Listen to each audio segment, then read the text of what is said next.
will study about the 9th chapter of your SST book, which is festivals that we celebrate. In this chapter, we will discuss about religious festivals, harvest festival, and national festivals. Festivals का मतलब क्या होता है? Festivals का मतलब होता है times of celebrations. Festivals का मतलब होता है times of celebrations. Festival को हम celebrate करते हैं. ऐसे ओकेजन पे हम लोग क्या करते हैं? लोग अच्छे अच्छे कपड़े पहनते हैं, न्यू क्लोथ्स, मिठाइयाँ बांटते हैं, ठीक है, एक दूसरे को खुश करते हैं. इंडिया में मतलब इंडिया तो समझ लो त्योहारों का देश है. India is a country of festivals. There are many festivals, बहुत सारे फेस्टिवल्स हैं. Religious festivals, there after harvest festivals, national festivals. इसके अलावा इंपॉर्टेंट डेज को भी हम लोग सेलिब्रेट करते हैं, जैसे कि टीचर्स डे, मदर्स डे. ऐसे कि ये सब इसमें से बहुत कुछ पूरे विश्व में भी सेलिब्रेट किया जाता है, लेकिन खासकर भारत में काफी ज्यादा फेस्टिवल्स को सेलिब्रेट किया जाता है. तो छात्रों, आज हम बात करेंगे रिलीजियस फेस्टिवल्स की. रिलीजियस फेस्टिवल का मतलब होता है अलग अलग धर्म के लोग धर्म विशेष त्योहार मनाते हैं. जैसे कि होली. होली जो है फेस्टिवल ऑफ कलर्स है. क्या है? रंगों का त्योहार है. ये विंटर के लास्ट में आता है. The weather is neither hot nor cold. इस समय का जो वेदर होता है ना ही गर्म होता है ना ही ठंडा होता है. People express joy by throwing colour powder. अब क्या होता है कि लोग इसमें खुशियां मनाते हैं. कैसे? एक दूसरे पर गुलाल फेंक कर, रंग फेंक कर, और एक दूसरे के पास जाकर मिठाइयां खाकर, ठीक है ना, कुछ खाना खाकर इसे सेलिब्रेट करते हैं.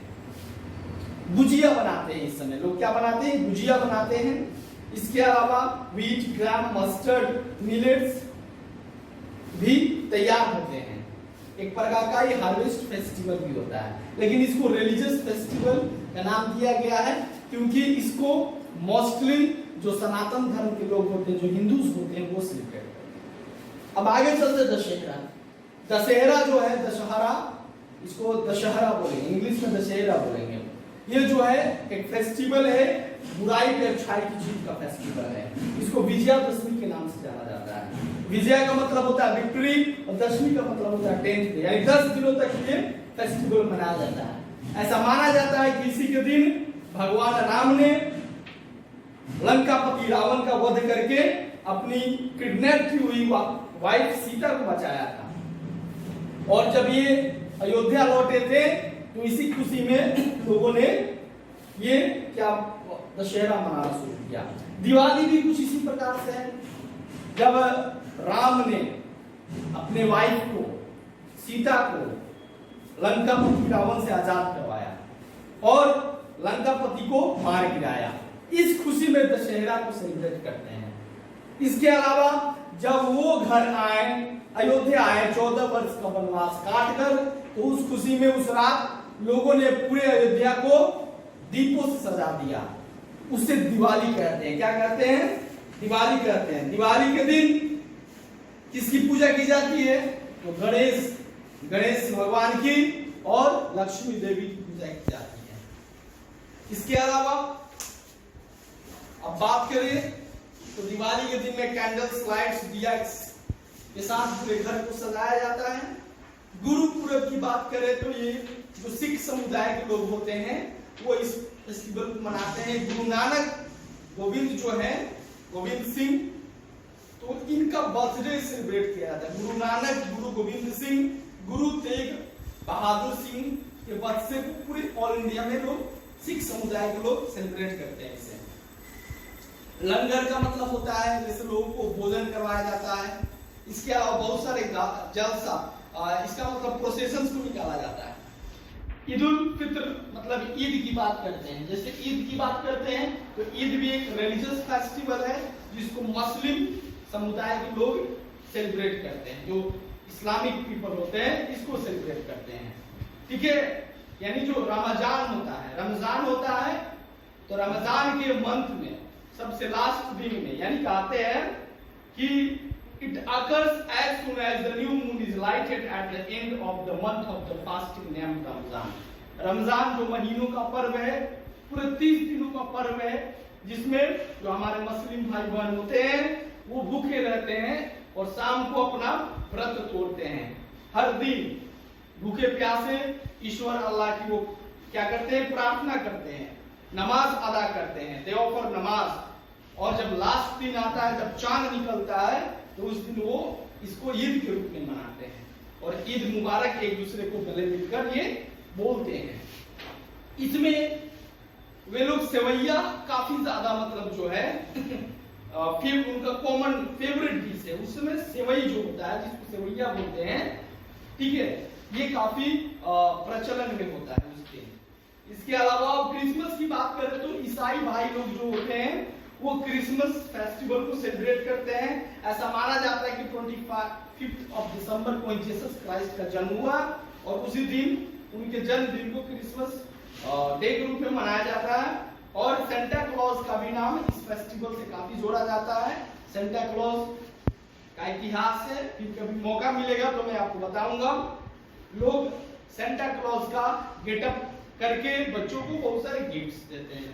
अब बात करते हैं गणेश चतुर्थी की, तो ये भी एक प्रकार का रिलीजियस फेस्टिवल है जो महाराष्ट्र में बड़े जोर शोर से मनाया जाता है।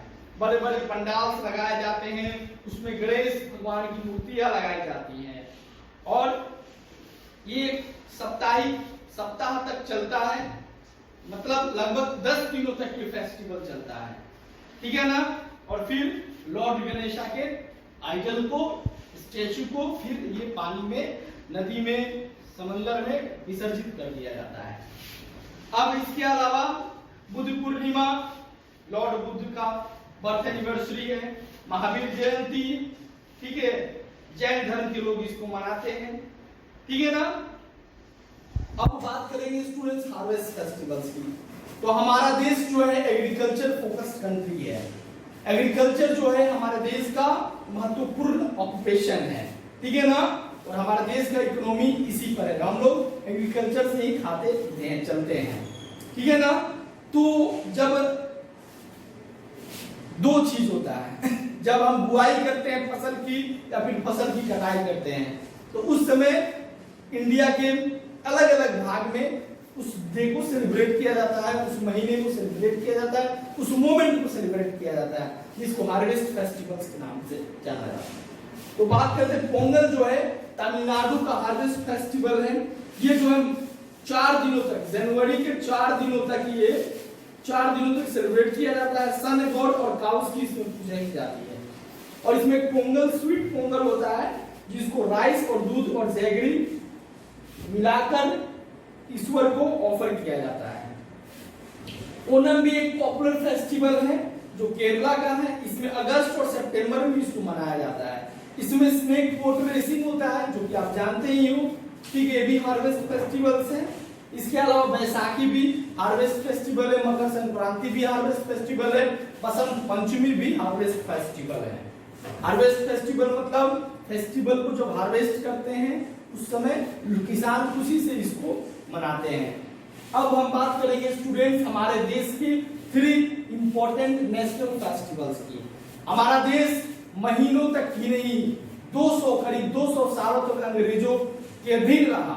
और जब हमें आजादी मिली तो आजादी का दिन हुआ 15 अगस्त 1947। तब से आजादी को रिकॉल करने के लिए और अपने आप को, ये शहीदों के कंट्रीब्यूशन को, डेडिकेशन को, डिवोशन को रेस्पेक्ट देने के लिए, उनको श्रद्धांजलि अर्पित करने के लिए ये इंडिपेंडेंस डे हम लोग हर साल 15 अगस्त को मनाते हैं।